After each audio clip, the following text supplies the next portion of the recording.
what's funny? Igbo and Japanese are so similar. Yeah. But here's the thing. You know, Edo. My cousin is Edo, the Edo tribe. Yeah. There's a city of Edo in Japan because Nigerians came hundreds of years ago to Edo. Now, you know, Obi is a Nigerian name. Yeah, Obi. yeah. Japanese women, when in kimonos, the big bowl is called an obi. Same spelling. Yeah. My middle name is Chukuma. When I was in Japan, I saw a place called Chukua. I was like, what is going on here? Yeah, they have the same pronunciations as Nigerians, Japanese do. In this life, wealth is important. Health is importanter. But knowledge is importantest. If a man is healthy and wealthy, but foolish and stupid, he will end up living long, enjoying wealth, but not knowing anything that existed or happened in his life. Maybe it doesn't make sense to you.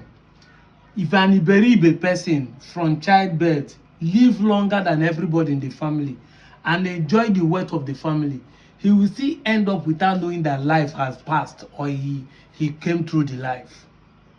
That's what we are saying, that the most important thing you need in this life is knowledge. And that's why they said that a man with knowledge is unfit to be a slave. Without knowledge, the people will perish.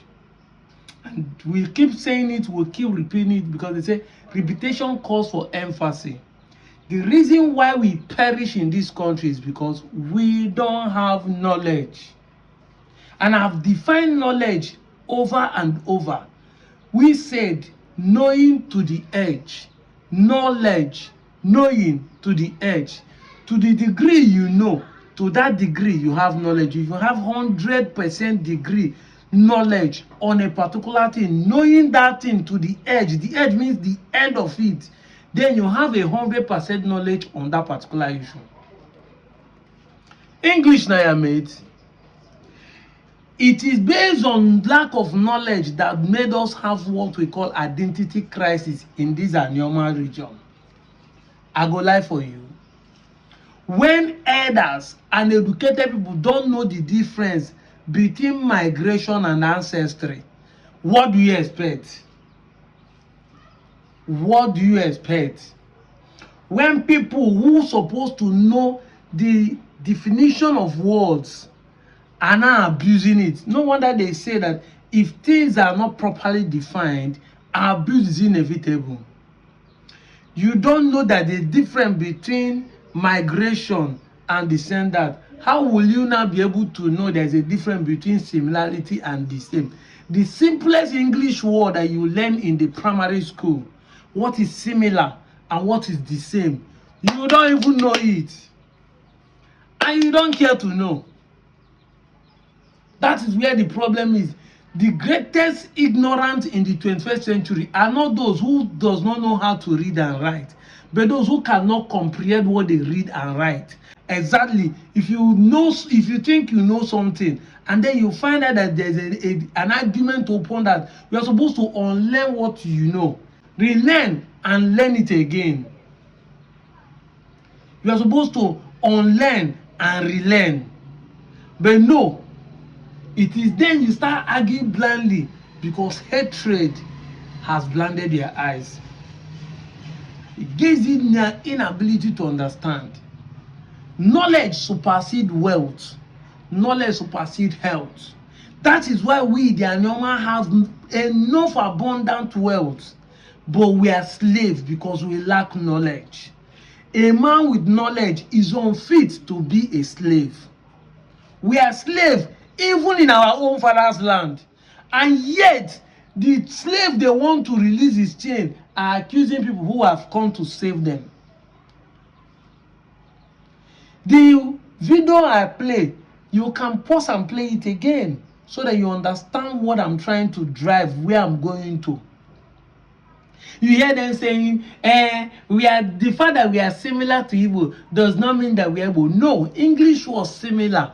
Is different from the same. English was similar is totally different from the same. Same.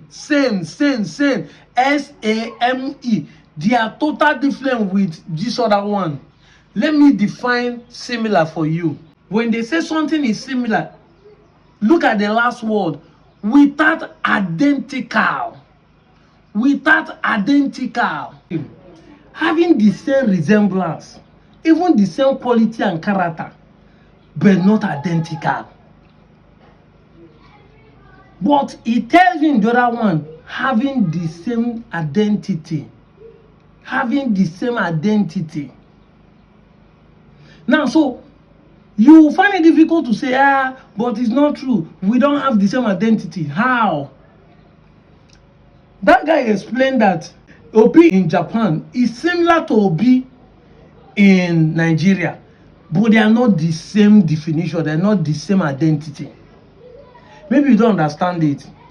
Bia in Southeast is Bia in Anioma, is Bia in Ikwere. It means the same thing. So it's not similar.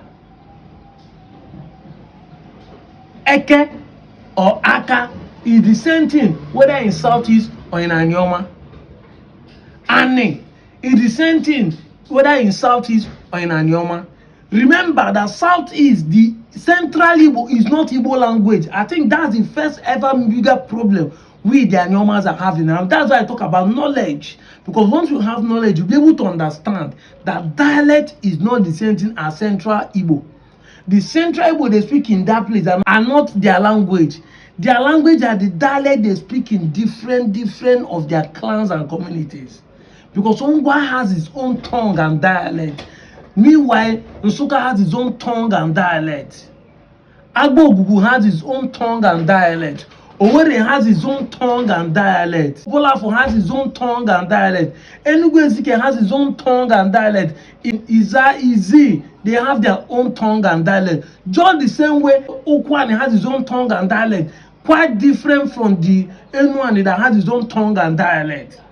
But we are the same because the basics of the language are the same anywhere. They are not similar. In the entire Igbo land, whether it's Ikwere, Aka is Aka, Isi is Isi, Oko is Oko, Ani is Ani, Enu is Enu, Ewe is Ewe. That is how it is. There's nobody changing those ones. We now come and be speaking grammar. It is similar. We are not similar. We are the same. We are not similar to them. This is where we are getting it wrong. But as I'm speaking, so some of you will see this thing instead of you to go into research, to find out, to seek knowledge, to understand. You just force yourself. You are forcing us to be Igbo. Is it by force? Is it by force? Yes, it's by force. Your father forced you to be Igbo name. Your father forced you to speak Igbo language. So it's by force. Like I keep saying, until you people start forcing your fathers, or even you that will give birth tomorrow and give your child Igbo name, until you people stop giving those Igbo names, it is by force. You cannot gaslight again, because when we say this, it now look as if they say, is it by force? Everybody wants us to leave you people, saying we are not forcing you. Now we are forcing you guys. We need to force you, because you force yourself first by accepting an Igbo word and accepting an Igbo name. Your father gave you the Igbo word, Igbo name. And none of us were there when they gave you the Igbo name. None of us were there when they were teaching you to speak Igbo dialect. Suddenly, we are not telling you that you can't be speaking the language and be denying us. We are claiming we are forcing you. We will force you, because if you commit crime, they will tag all of us as Igbo. They won't say, if a war starts, they won't say, let's differentiate Ifani of Ukwane from Ifani from Moka. They won't say, let's differentiate Nnamdi from Ukwane, from Nnamdi from Enugu. They won't say, let's differentiate Emeka, Chukwu Emeke from Onuchubo, from Chukwu Emeke from Owerri. They will tag all of us and massacre all of us at the same time. So it is by force. We will drag you. If you don't want us to drag you, go and blame your fathers. Do affidavit. Change your name, change your language, change your village name. We will hands up. I've been saying it time without number. You can't be coming and be bastardizing English word and be claiming they are forcing you, because you don't know the definition of force. If you don't even know the difference between similar and the same, how will you know that it's not force that are forcing you? Because nobody pull rope in your neck. Force means that you are coerced, you are being dragged, you are holding you on the neck. That's what it means by force. Force is not just what we speak. Yes, what we are saying might have an energy and ability to convince you, but we're not forcing you, because force means physically assaulting you and harassing you. Just like what Fulani is doing is force, forcing people to become Islam or forcing people out of their place. But if we are telling you, we are convincing you, we are preaching to you, we are not forcing you. But then if you think that what we are saying is false, we will accept it. We want to force you because you force yourself first to be an Igbo name and be claiming that we are forcing you. I'm out of here, Joe.